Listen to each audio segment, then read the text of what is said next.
Bismillahirrahmanirrahim. Assalamualaikum warahmatullahi wabarakatuh. Alhamdulillah, alhamdulillahirabbil alamin. Wabihi nasta'inu wa ala umurid dunya waddin. Wassalatu wassalamu ala asrafil anbiya'i wal mursalin wa ala alihi wa sahbihi ajma'in, amma ba'du. Pertama-tama marilah kita panjatkan puja dan puji syukur atas kehadirat Allah Subhanahu wa taala yang telah memberikan kita beribu nikmat serta kesehatan sehingga kita masih diberi kesehatan hingga saat ini.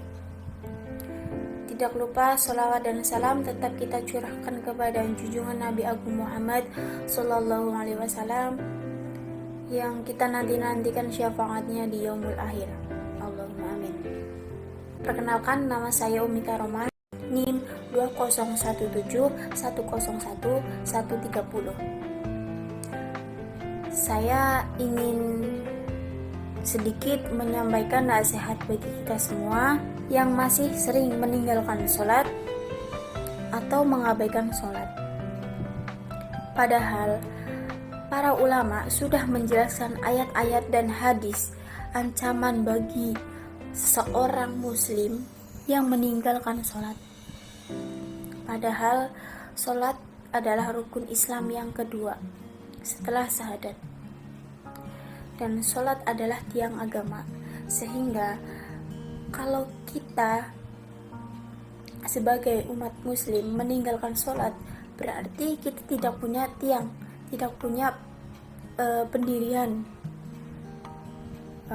Bahkan Allah Subhanahu wa taala menjelaskan berkali-kali di dalam Al-Qur'an ancaman bagi orang yang mengabaikan sholat. Terkadang kita sudah mengerjakan sholat, tapi sholatnya asal-asalan, tidak khusyuk, dan terkadang sholatnya dia lakukan dan dia tinggalkan.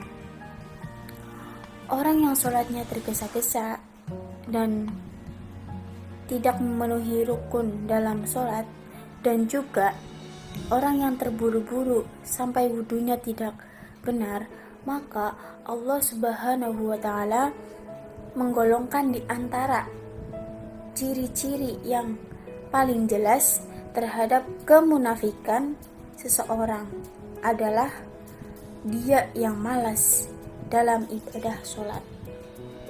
Allah berfirman dalam surat An-Nisa ayat 142 yang artinya, apabila mereka berdiri untuk sholat, mereka lakukan dengan malas.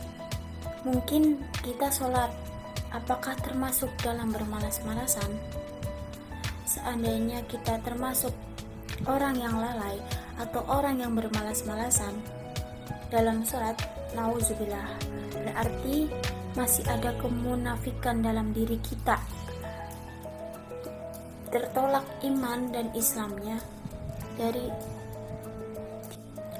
di sisi Allah Subhanahu wa taala.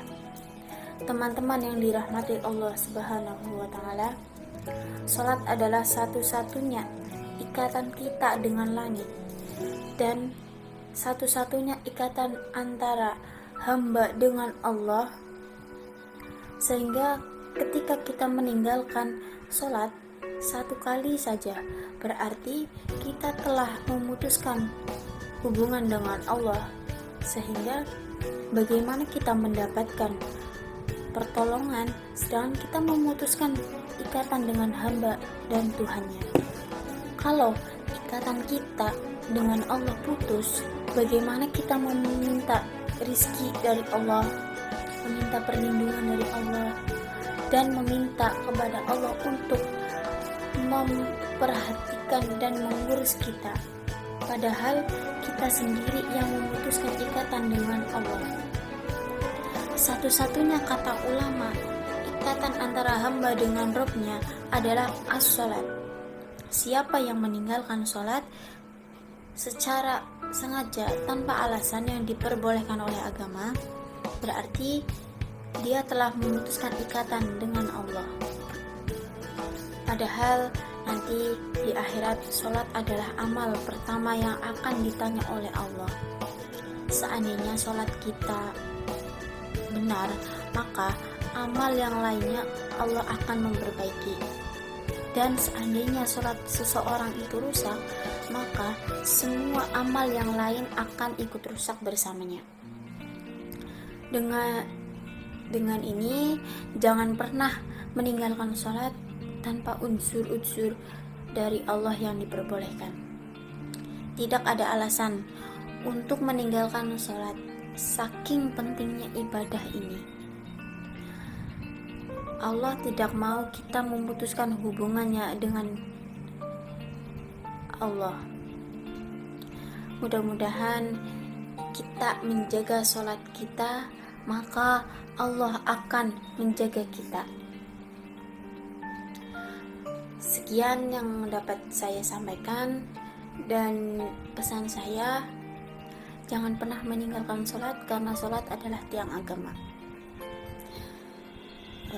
Sekian dari saya, kurang lebihnya mohon maaf. Assalamualaikum warahmatullahi wabarakatuh.